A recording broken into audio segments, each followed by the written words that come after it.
പരിശുദ്ധ ജപമാലയെക്കുറിച്ച് വിശുദ്ധ ഡൊമിനിക് ഒരു സ്പാനിഷ് പ്രഭുയെ പഠിപ്പിച്ചിരുന്നു.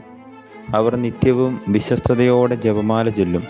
ഇതിൻ്റെ ഫലമായി ആത്മീയ ജീവിതത്തിൽ വിസ്മയാവഹമായ പുരോഗതി കൈവരിച്ചുകൊണ്ടിരുന്നു.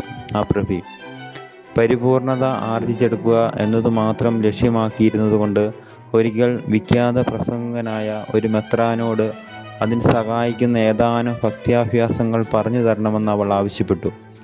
എന്നാൽ എന്തെങ്കിലും ഉപദേശം നൽകും മുമ്പ് അവളുടെ ആത്മീയാവസ്ഥയെക്കുറിച്ചും ഭക്ത്യാഭ്യാസങ്ങളെക്കുറിച്ചും വിശദീകരിക്കണമെന്നായി മെത്രാൻ. സന്തോഷത്തിൻ്റെയും ദുഃഖത്തിൻ്റെയും മഹത്വത്തിൻ്റെയും രഹസ്യങ്ങളെക്കുറിച്ച് ധ്യാനിച്ചുകൊണ്ട് നിത്യവും ചൊല്ലുന്ന പരിശുദ്ധ ജപമാലയാണ് തൻ്റെ ഏറ്റവും സുപ്രധാനമായ ഭക്ത്യാഭ്യാസമെന്നും അങ്ങനെ ചെയ്യുന്നത് തൻ്റെ ആത്മാവിന് വളരെയധികം ഉപകാരപ്രദമാണെന്നും അവൾ പറഞ്ഞു. ആ രഹസ്യങ്ങളിൽ അടങ്ങിയിരിക്കുന്ന അമൂല്യ പാഠങ്ങൾ പ്രഭു വിശദീകരിക്കുന്നത് കേട്ടപ്പോൾ മെത്രാന് അതിരറ്റ ആഹ്ലാദം തോന്നി. അദ്ദേഹം പറഞ്ഞു, 20 വർഷങ്ങളായിട്ട് ദൈവശാസ്ത്രത്തിൽ ഞാനൊരു പണ്ഡിതനാണ്.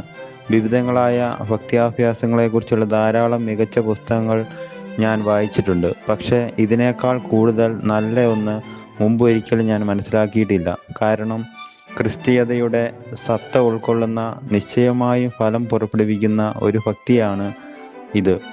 ഞാൻ നിന്റെ മാതൃക പിന്തുടരും. ഇനി മുതൽ ജപമാലയെക്കുറിച്ച് പ്രസംഗിക്കും. ആ മെത്രാൻ്റെ ജപമാല പ്രഘോഷണം വലിയ വിജയമുളവാക്കി. അദ്ദേഹത്തിൻ്റെ രൂപതയിൽ വളരെ പെട്ടെന്ന് വലിയ മാറ്റങ്ങൾ സംഭവിച്ചു. അസന്മാർഗികതയിലും എല്ലാത്തരം ലൗകികതയിലും അതുപോലെ തന്നെ ചൂതുകളിയിലും ജനങ്ങൾക്ക് താല്പര്യം കുറഞ്ഞു. ആളുകൾ വിശ്വാസത്തിലേക്ക് തിരിച്ചു വന്നതിൻ്റെ, പാപികൾ അപരാധങ്ങൾക്ക് പ്രായശ്ചിത്തം ചെയ്യുന്നതിൻ്റെ, മറ്റു ചിലർ പാപകരമായ ജീവിതം ഉപേക്ഷിക്കാൻ ആത്മാർത്ഥമായി തീരുമാനമെടുത്തതിൻ്റെ ധാരാളം അത്ഭുത സംഭവങ്ങളുണ്ടായി.